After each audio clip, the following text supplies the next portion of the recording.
Hey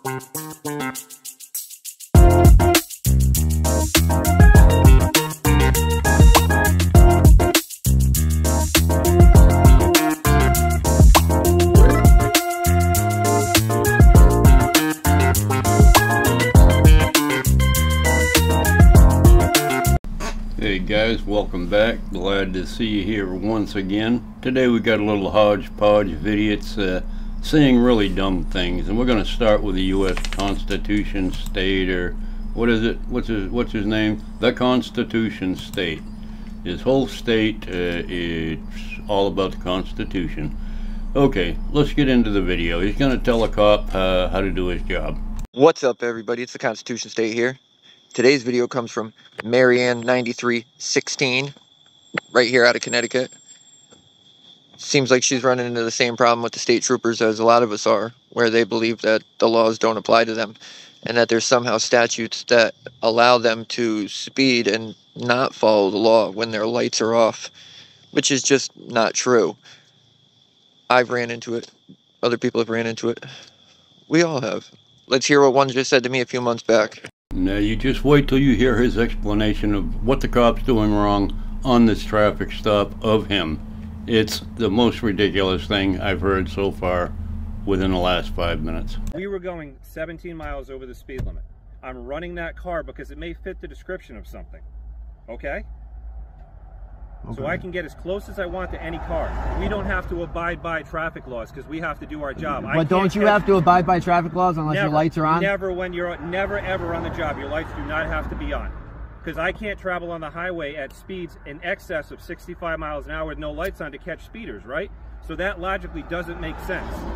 So you're telling me I have to drive 65 on the highway if my lights aren't on to try to catch somebody? It makes no sense. And as we heard here, that was somebody at a Troop D out of Danielson. Honestly, I couldn't make much sense out of this conversation. Apparently, U.S. Constitution State was speeding, and this cop caught him on radar and then sped up to catch him.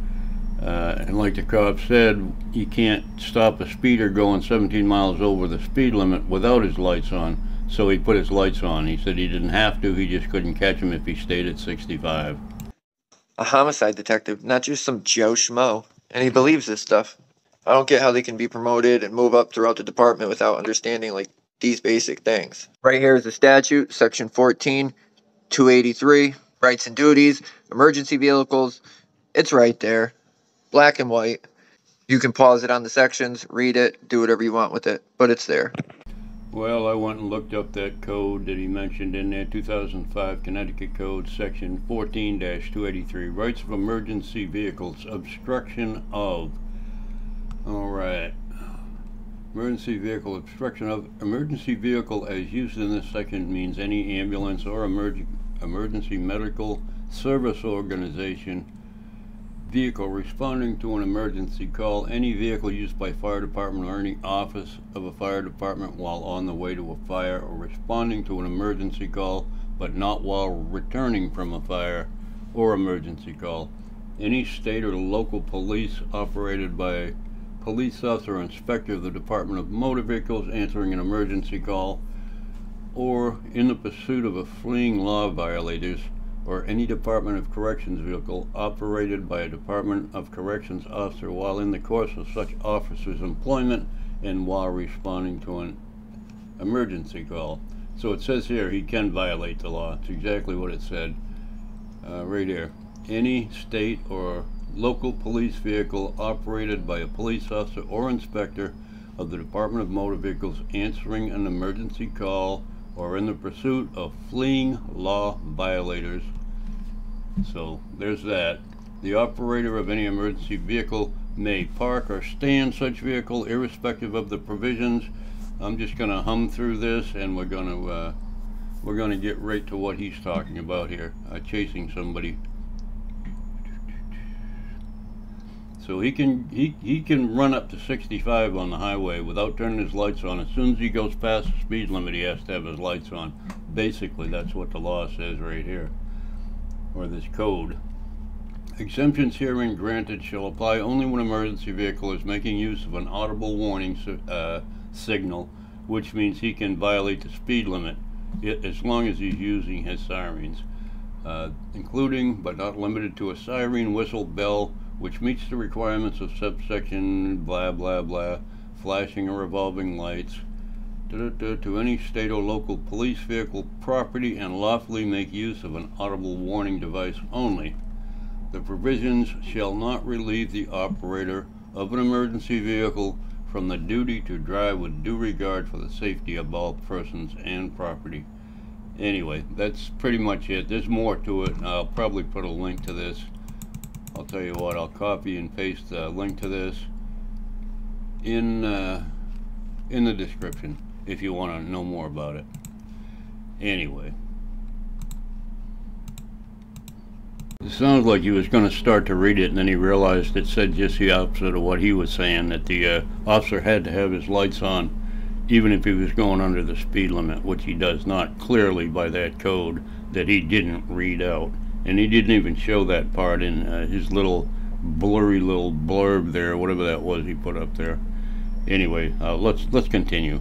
And here we have somebody who recorded a state trooper using his lights to push somebody out of a diamond lane and then turn them off and continue on his day, which they also love to do. That code also says nothing about using your lights to warn somebody out of a situation and then moving on. There's nothing in that code that says this is illegal at all.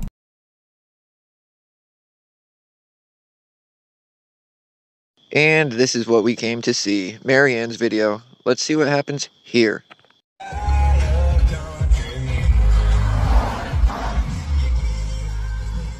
So here we are, Easter Sunday, and I'm going down the highway, and this state cop is doing 90 miles an hour. And I was behind him. Wait a minute. If he was doing 90 miles an hour, how would you possibly know that? And why did you start your video when he was behind you, not in front of you? He would have had to have been in front of you to be going 90 miles an hour. Either that or you were going 90 miles an hour and he was going 90 miles an hour to pull you over. That's suspicious. And then he apparently didn't like what I was doing, so he cut in front of me, got off the highway, and then got back in. And when I was driving, I knew he was going to get back on the highway, and I was doing 75 miles an hour in a 65. He's telling me I was doing 80-something, and I passed him at a high rate of speed. I didn't pass him. I didn't pass him. And he better have his camera on. Well, lady, you better have some video evidence of everything you just said, but I suspect you don't because you just made it up. I don't know. I haven't watched this through to the end. And when I was reading that law back there, that statute or code or whatever that was, I'm not a legal expert. I was just giving you my opinion of what it was. So don't go making no crazy videos thinking I'm a legal scholar or something and getting all pissy with me. What's the matter with you people? Jesus, get a life. Anyway, let's move on.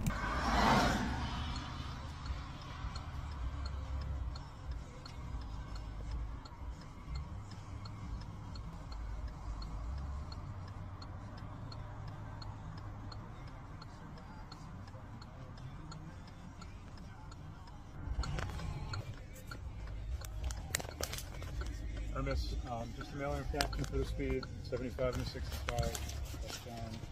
Right after this. How about you? You giving your? Is your camera on? Yeah, of course it is. It's been on the whole time. Yeah, whole time. Okay, so you give yourself a ticket for doing 90 before me. When was I doing 90? Can I have my ticket, please? No, when was I doing 90? I'm very curious in your mind when I was doing 90 miles an hour. When I was behind you. When you were behind me.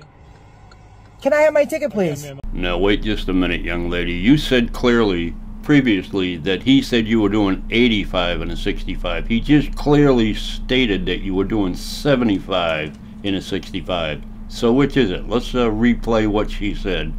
And I was doing 75 miles an hour in a 65. He's telling me I was doing 80-something. I hate to keep interrupting, but I have something else that just puzzles me. How does she know that he accused her of going 85 in a 65 if he hasn't even approached the car yet?